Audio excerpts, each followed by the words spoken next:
One of the things to take into consideration, for those of you who don't know it, I wrote this stuff, I was lost as a goose. I had no clue what I was writing. Most of the times I was ripped out of my mind. And I didn't know what any of this meant. No significance to it at all. It wasn't until many years later that I realized, hey, wait a minute, there's something being said here. I changed a word or two, but fundamentally it's all the same stuff that I wrote 35, 40 years ago. And somebody was trying to get through to me.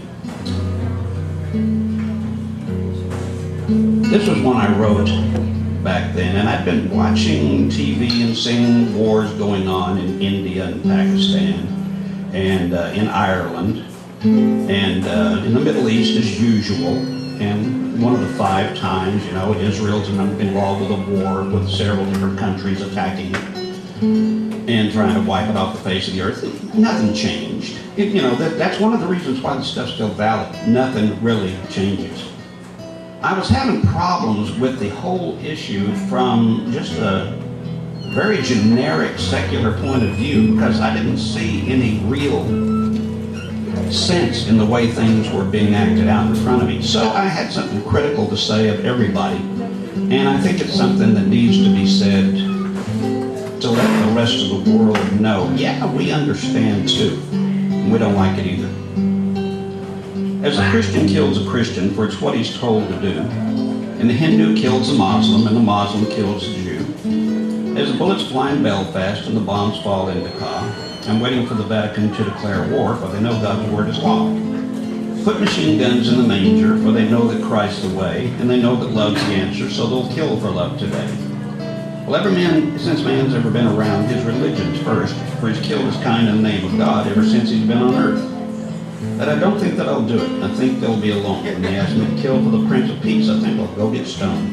And I did. For a while.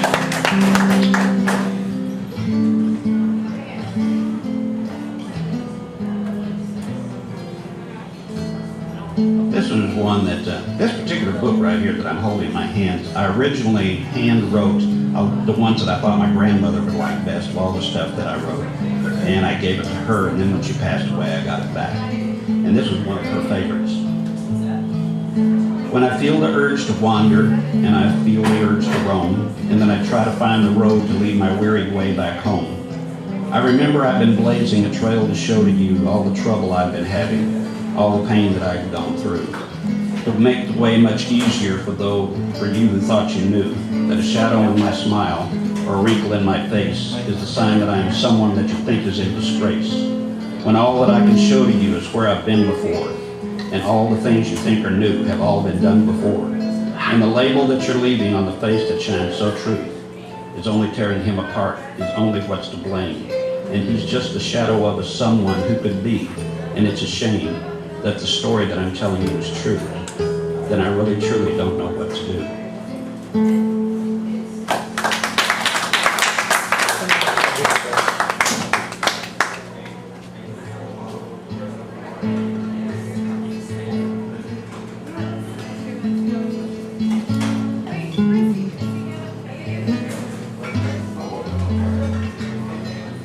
This one's short.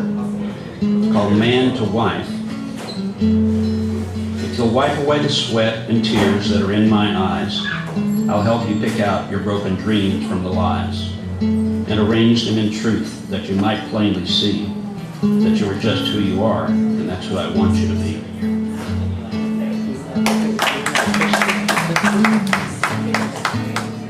How many here are aware of the movie Blade Runner?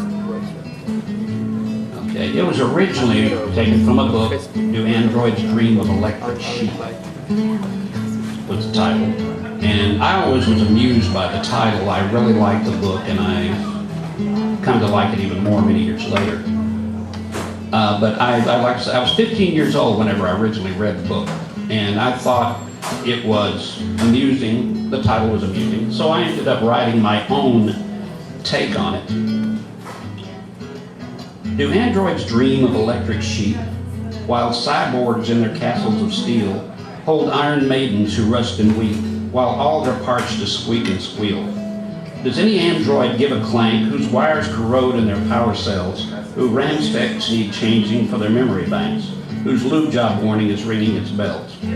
Vote for me, a non-human kind. I'll fix your gears and balance your crank. Free oil for all and a new parts line, in addition to secret their ancestors stank.